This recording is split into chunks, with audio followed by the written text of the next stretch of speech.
in the dim glow of that converted garage in suburban Atlanta, Georgia, where the air hung heavy with the scent of old paint and forgotten tools.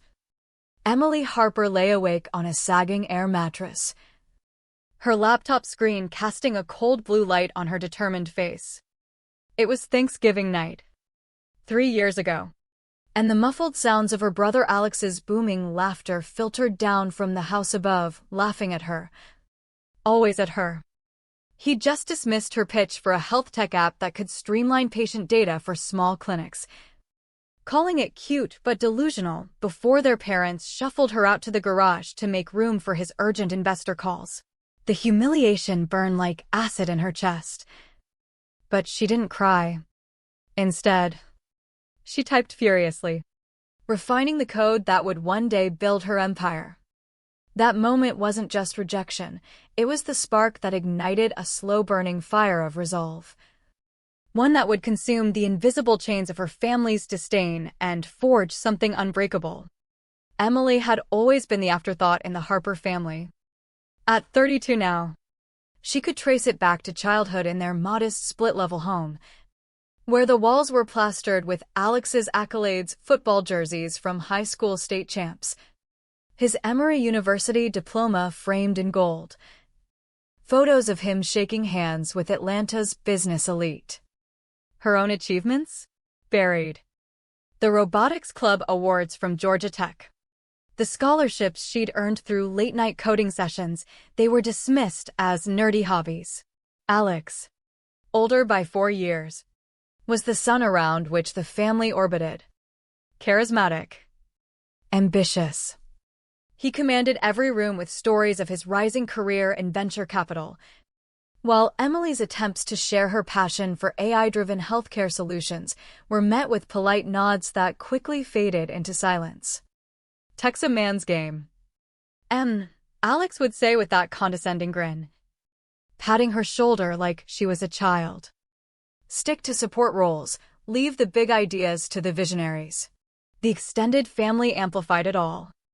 At barbecues in the backyard, uncles would slap Alex on the back for his latest deal at a boutique VC firm, while aunts pulled Emily aside with well-meaning advice. Honey, have you thought about nursing? It's steady, and you could meet a nice doctor. No one asked about her internship at a local hospital's IT department, where she'd already automated their scheduling system, reducing wait times by 40%. To them, she was reliable Emily, the one who fixed computers and faded into the background. Alex's successes were destiny, hers were accidents. Their parents, retired teachers who prized stability above all, reinforced the divide. Dad would beam at Alex's stock tips over Sunday pot roast, while Mom fretted over Emily's unpredictable tech path. Alex says those startups crash and burn, Mom would whisper, wringing her apron. Maybe aim for something safer, like data entry at a big company. But the wounds ran deeper than dismissal, they carved into her soul, leaving scars of doubt that whispered in quiet moments. Emily had supported herself since undergrad, scraping by on freelance gigs while Alex dipped into family savings for his surefire investments. His flops were valuable lessons, her steady progress was playing it safe. The turning point came on her 29th birthday, when she shared news of a small grant for her app prototype at dinner. Alex chuckled, fork midway to his mouth. A health app? That's pocket change. I close deals bigger than your whole dream in a morning. Their parents joined the laughter, and Emily felt something snap inside, not rage. Not yet. But a quiet vow to vanish from their expectations, to build in the shadows where their judgments couldn't reach. That garage night crystallized it. Banished like an unwanted guest in her own childhood home, Emily stared at the pitch deck Alex had barely glanced at. The app, VitalLink, used AI to predict patient needs and optimize clinic workflows, potentially saving lives and millions in inefficiencies. But to Alex, it was small-time tinkering, as his voice droned on upstairs. sealing some deal that would later flop. Emily opened a new file. She wouldn't beg anymore. She'd prove him wrong by becoming untouchable. The cold concrete floor seeped through the mattress. But she barely felt it, her fingers flew. Mapping out a solo bootstrap plan. No investors. No validation, just code. Grit. And the simmering pain of being unseen. By dawn, as Alex slept soundly in her old room, Emily had her blueprint, turn invisibility into her greatest weapon.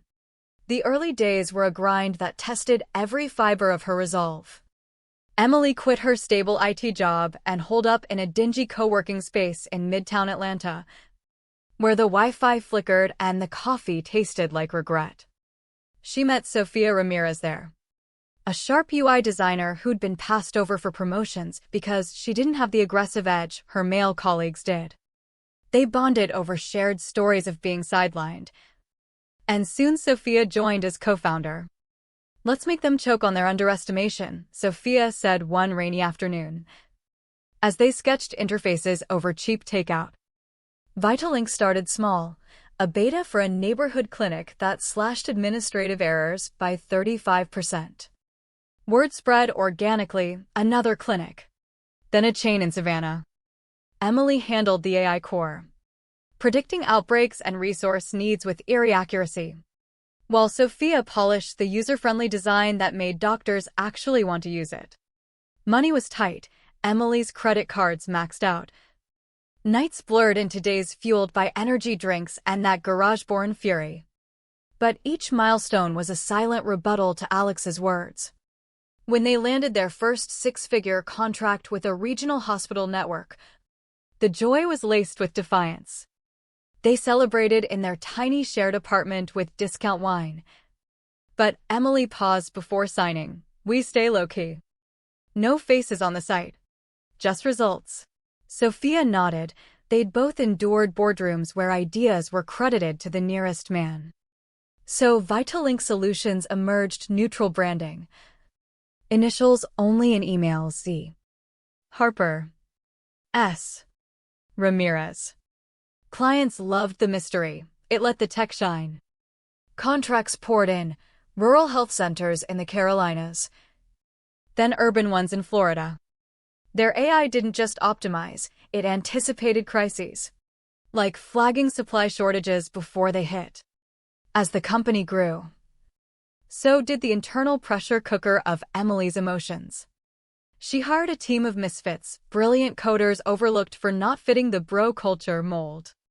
Their Atlanta loft office hummed with collaboration, a stark contrast to the cutthroat world Alex bragged about. Revenue climbed from thousands to millions, all bootstrapped. No VC strings attached. Family holidays became torture. Emily mumbled about freelance coding while her phone vibrated with alerts of new deals. Alex, ever the star, regaled everyone with tales of his firm's high-stakes pitches, smirking at her side gigs. "Gig economies for dreamers who can't hack real business," he'd say, and Emily would smile thinly, her mind on the Forbes article draft praising Vitalink's ghost founders for disrupting healthcare tech. The tension built like a storm on the horizon. Emily's success a secret bomb ticking under the family's facade. She tracked Alex's career peripherally, his VC firm chasing flashy startups, his side venture in medtech that aped existing apps but burned cash like kindling. When a trade journal featured Vitalink as a silent killer in the industry, speculating on its anonymous leaders, Alex dismissed it at a family cookout. "Hype machine. Real players don't hide." Emily sipped her iced tea, hiding her smirk, as her app quietly poached his firm's clients with better efficiency. The psychological toll was real, nights alone. She'd replay old slights, the pain fueling longer coding sessions. But it wasn't blind revenge, it was reclamation. Turning betrayal's knife into a sculptor's tool. The explosion came slowly. Then all at once, Vitalink hit a $25 million valuation after a government contract for statewide health data integration. Anonymity cracked. Reporters hounded them. Emily delayed the reveal, savoring the control. Meanwhile, Alex's world crumbled. His medtech startup imploded, $4 million in VC funds gone on lavish offices and zero innovation.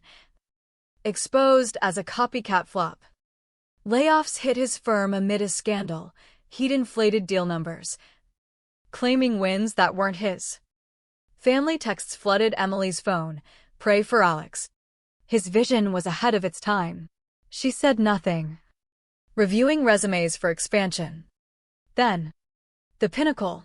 Alex's application landed in HR for Vitalink's sales director role.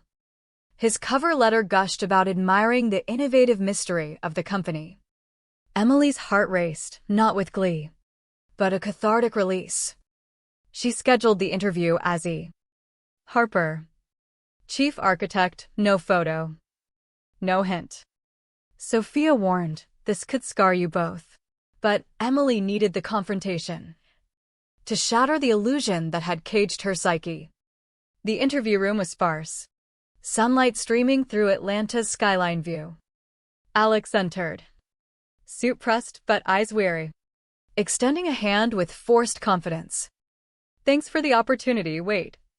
Do I know you? Recognition dawned slowly as Emily removed her earrings. The same ones from that garage night. Emily? What the? His world tilted.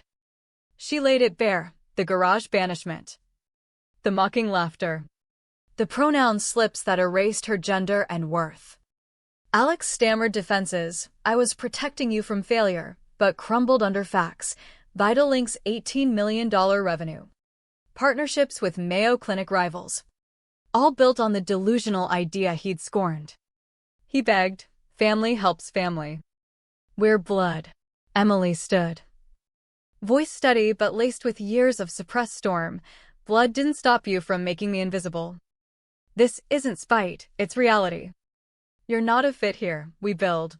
You boast. He left defeated. The golden boy's armor cracked. Whispering. I never saw this coming. Emily felt no rush of vengeance. Just emptiness turning to peace, the price of her choices paid in full. His betrayal's echo finally silenced. The aftermath rippled. Family calls accused her of cruelty. She blocked them. Boundaries forged in fire. Vitalink went public with her name. Headlines hailing the hidden powerhouse who turned dismissal into dominance. Emily expanded to Chicago and Denver, hiring 150 more. Her team her true kin. Alex faded into obscurity, peddling excuses in smaller circles.